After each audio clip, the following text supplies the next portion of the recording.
The views and opinions expressed on the advice line are not necessarily those of the station, the sponsor, or your host.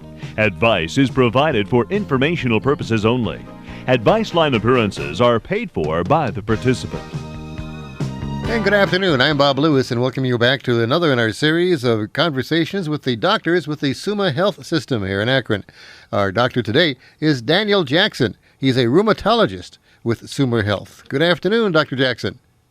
Hi there. How are you? Doing very well. We're going to talk today, obviously, about rheumatology and rheumatologists. First of all, let's take a look at that word. And the root word seems to be rheumatism. But what kind of conditions do rheumatologists actually treat? Well, we treat all sorts of arthritis and causes of inflammation and autoimmune disease. So it's kind of a little bit of different kinds of things. But I know we a lot of times get referrals from people's family docs or their primary care providers about anything that kind of is something that they think that there's something where there's inflammation as a source. But a lot of it's things like rheumatoid arthritis, lupus, gout, and sometimes the arthritis that comes with psoriasis, like psoriatic arthritis. But there's a couple of hundred type of conditions that fall under rheumatism. Those are the probably most common things that we see when we're referred to.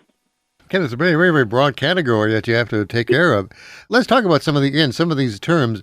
Everybody tosses around the term arthritis. Now, yes. Breaking that down, what does that mean, arthritis?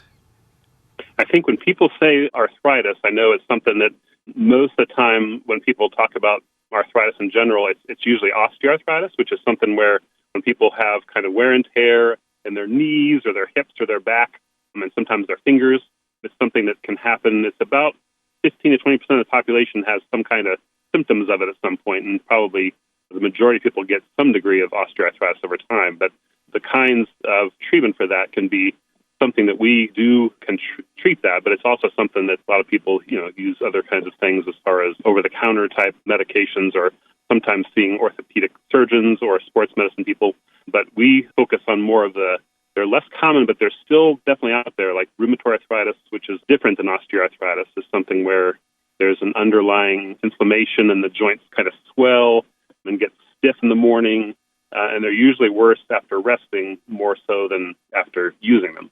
So about 1% of the population has rheumatoid arthritis, and sometimes in some groups it can be higher, but that's something that when you start to notice there's kind of the warmth in the areas or there's inflammation and you feel flu-like, it's kind of a little different than regular osteoarthritis.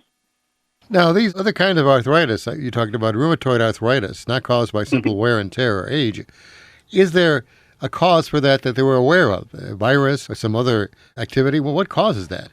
With rheumatoid arthritis and a lot of the other autoimmune conditions, it's something where there's probably in most cases a little bit of genetic parts of things. So there's probably a lot of times there's a family history, but not all the time. So sometimes there's other kind of inherited things that people have where you have a little bit of a tendency towards something. Then when you have that, sometimes either having an illness like the flu or COVID or things can kind of trigger it to come on too. But sometimes there's no illness, it just happens itself. So it's something where there's not a single kind of point of cause that they know of yet, but I think it can be either an infection or sometimes it can be pregnancy. It can be kind of all sorts of things that turn on the immune system to be kind of autoimmune and cause inflammation.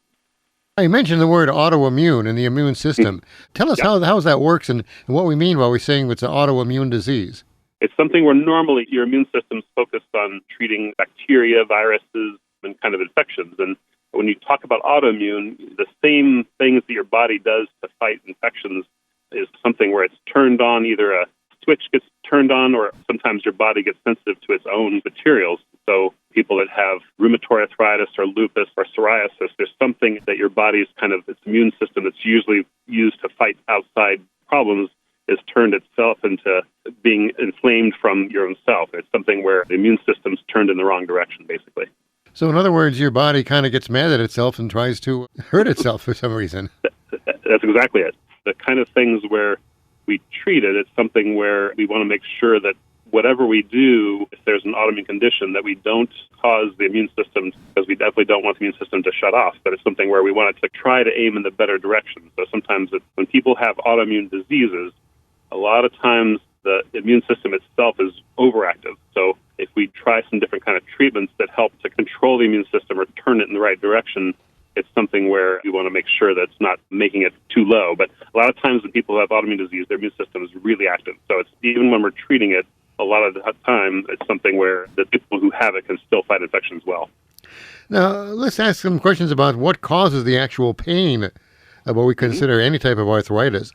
The degenerative type of arthritis, people talk about things like there's not as much fluid in between the joints as there used to be, or sometimes even use the phrase bone on bone. What do those phrases mean? When people have, like, say if you have a knee that has a lot of arthritis, the knee arthritis is the number one reason in the world for having a joint surgery. So people who have knee arthritis, there's normally this cartilage and some fluid in between, your thigh bone and your shin bone. And when it gets down to the point where there's more wear and tear, that cartilage, which is kind of like a really cushiony, but it's something where it's a pretty shock-absorbing area that with osteoarthritis gradually thins. And there's also some fluid in the knee that also helps to cushion the two joints.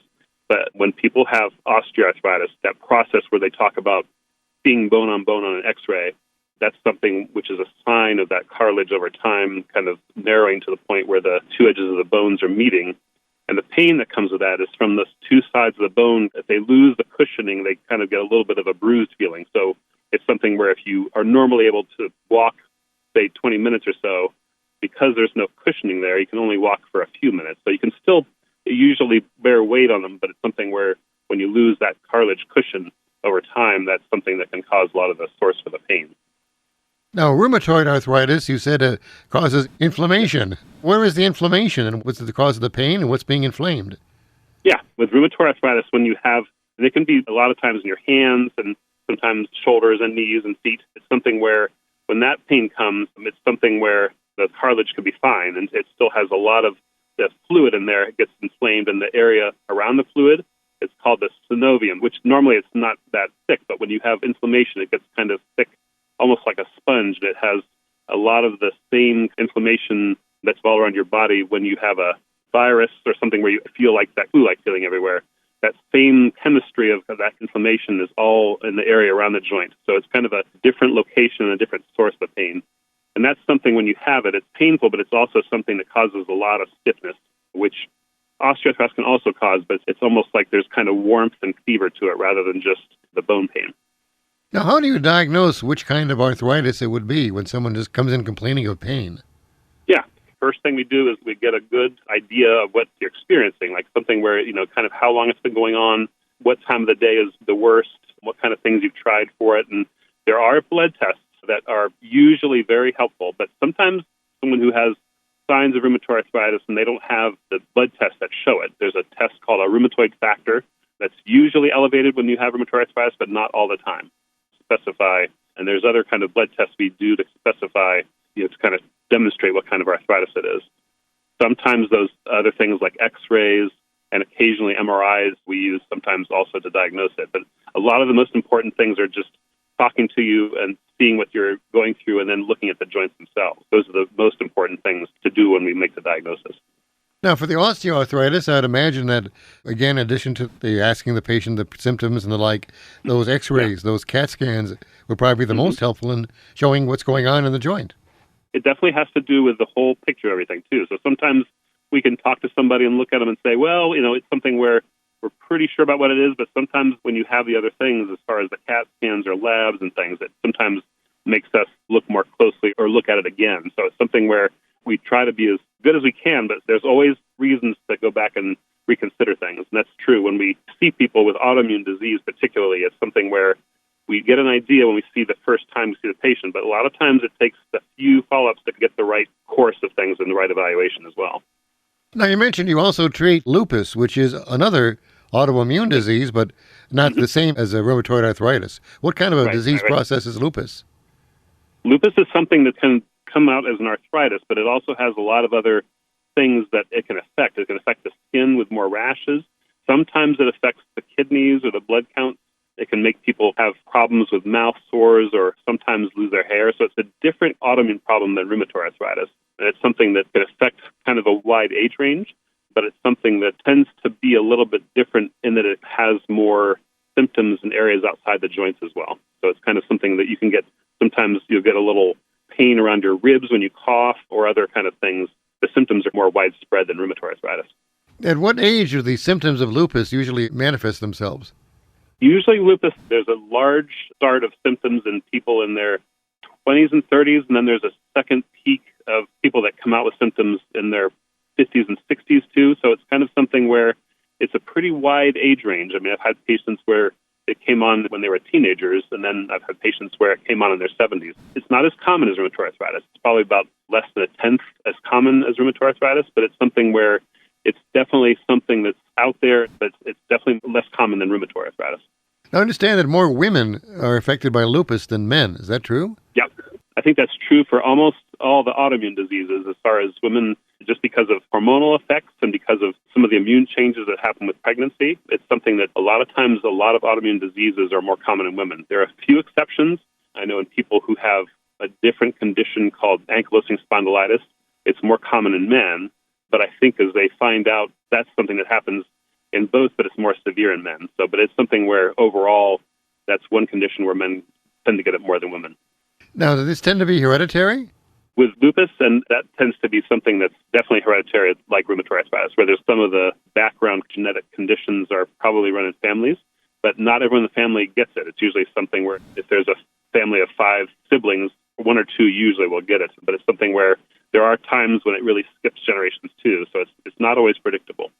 We're talking to rheumatologist Dr. Daniel Jackson, who is with the Summa Health System, talking about arthritis, lupus, rheumatoid arthritis, other inflammatory and autoimmune diseases that they treat. Now, in treating an autoimmune disease like we talk lupus or rheumatoid arthritis, we're looking at mostly some sort of medications for that? Nowadays, compared to even 10 years ago, there's been an explosion of different types of medicines, which it's good to have a choice, but it makes it difficult to find the right path all the time. But I think when you see a rheumatologist, they're going to be going with the things that they've used before and find to have the best effect with the best safety profile. So there are kind of general guidelines or paths that people take, but a lot of times it's up to the individual person as far as what's worked. But we all try to follow what's going to work the best and try to be the safest as far as the fewest side effects we can find. Now, have there been advances in treating autoimmune diseases in recent years?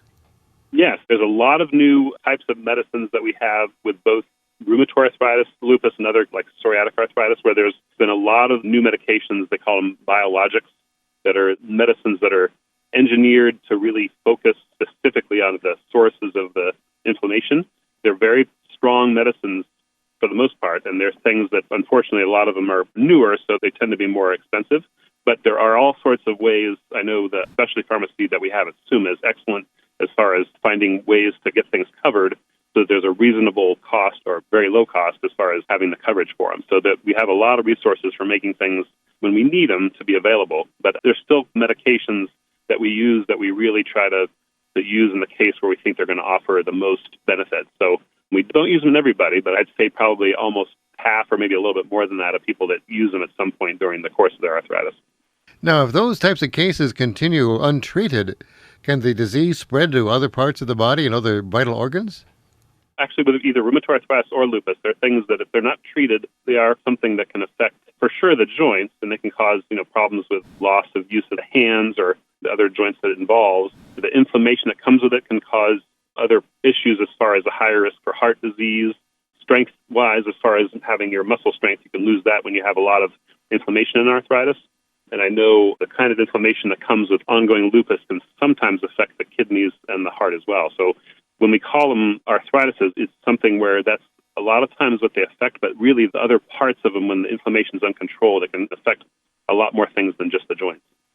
So getting back to the osteoarthritis, the more common form of arthritis that people suffer, talk about the different joints. Let's talk about the knees, for example, and what the treatments are. As you discover, first of all, there may be some arthritis. How do you determine that there may be some arthritis? What are some of the modes of treatment that you would do on an arthritic knee?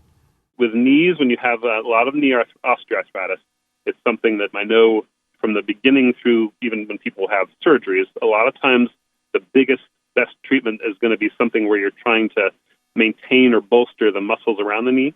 So I know in the areas of the thigh, like that front muscle in there, and then the rest of the muscles in the lower leg, when those are stronger, you're going to do better both short-term and long-term with the arthritis. So if you have something where either with physical therapy or sometimes people's own exercise routines, the better the strength in the leg is, the better the joint's going to do.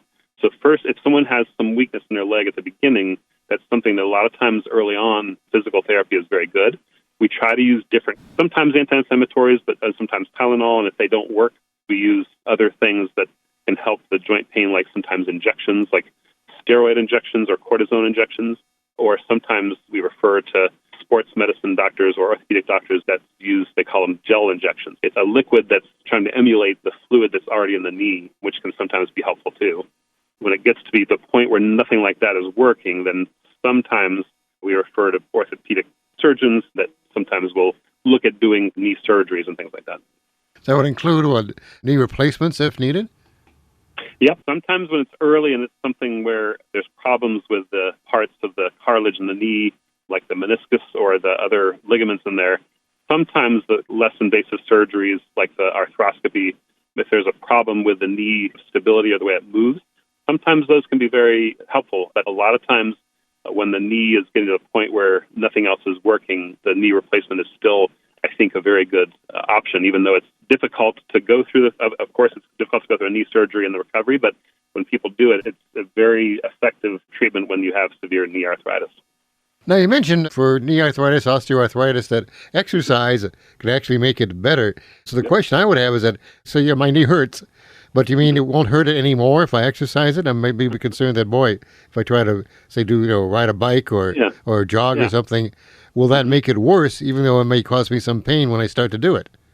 Yeah, that's a hard point about when you have something that's going to make the knee strong but not make it hurt too much when you do it. And that's something where a lot of times when we have some either guidance from physical therapists to find the right exercise for you, it's hard to say one exercise is really the right one for each person, but usually there's something that can be done that gives the muscles some exercise to keep them strong that can be done. If it isn't completely pain-free, it's minimal pain. So it's something where there's almost always some method of exercise that can be found that'll help. But it can be different for each person. Sometimes it's walking, sometimes it can be a stationary cycle, sometimes it's a different aerobic machine, or sometimes the different kind of things you can do at home. So that's part of the difficulty of trying to do it, is trying to find the right thing for each person, which is definitely different in each case. Now let's move up the body. Let's go to the hip joints. Arthritis of the hip, is that common?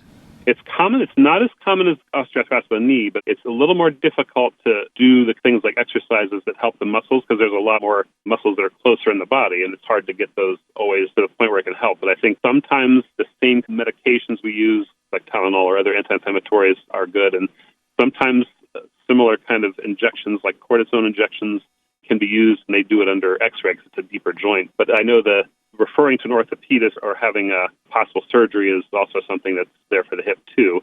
The good thing about the treatment for that is usually the recovery from the hip replacement is usually a lot quicker than the knee for different reasons.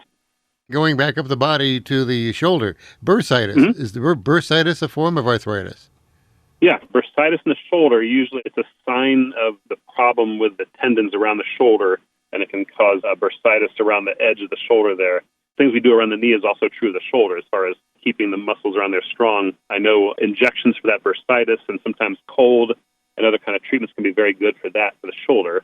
I know the kind of surgeries they do, and I can't speak because I'm not an orthopedic surgeon exactly to it, but they're making a lot of advancements with the kind of things that are helpful for really bad shoulder arthritis. But a lot of the times, things like physical therapy can be very helpful for that too. Now, talking about the treatment for this kind of osteoarthritis, of course, obviously, over-the-counter painkillers, we can snap on the TV any time of the day or night and see advertisements for all types of those products, salves, creams, all those types of modalities. Are they effective? The different kinds of things you can get, the ones that are mentally that have a kind of a good effect on there, or capsaicin ones or salon pasta, I think those are definitely all worth trying. If they help the pain in the meantime so you can sleep better, or, have some less intensity of pain during the day, I think they're good.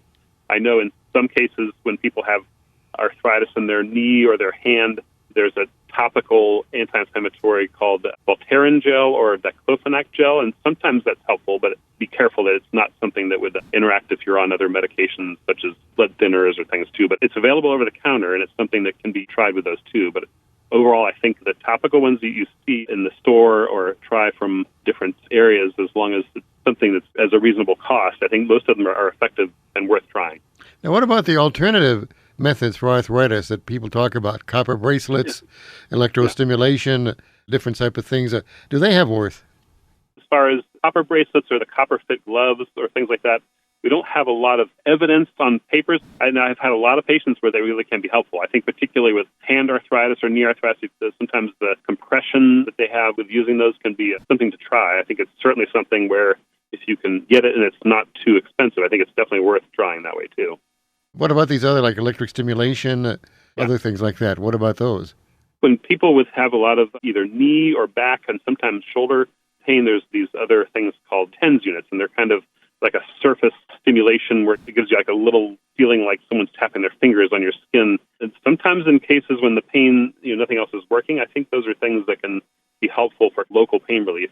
Those are getting a lot more available and affordable than they used to be. So they're things that I think they're worth trying when there's a kind of an area where there's a pain in that area, and it's similar to using a topical pain medicine, but it's something where in some cases it works a little better or in between the times when you use those topical solutions too. Once again, Dr. Daniel Jackson, a rheumatologist with Suma Health. If you'd like more information or to schedule an appointment at one of the 3 convenient locations that Suma Health rheumatologists have their offices, you can go to the website to find out the one nearest you, sumahealth.org/rheumatology, or call them at 234-312-5331. That's 234-312-5331. Again, Dr. Daniel Jackson, thanks for talking with us this evening and continue good luck with your career. Thank you very much. I'm Mr. Sunday, Bob Lewis. The Talk of Akron, WA.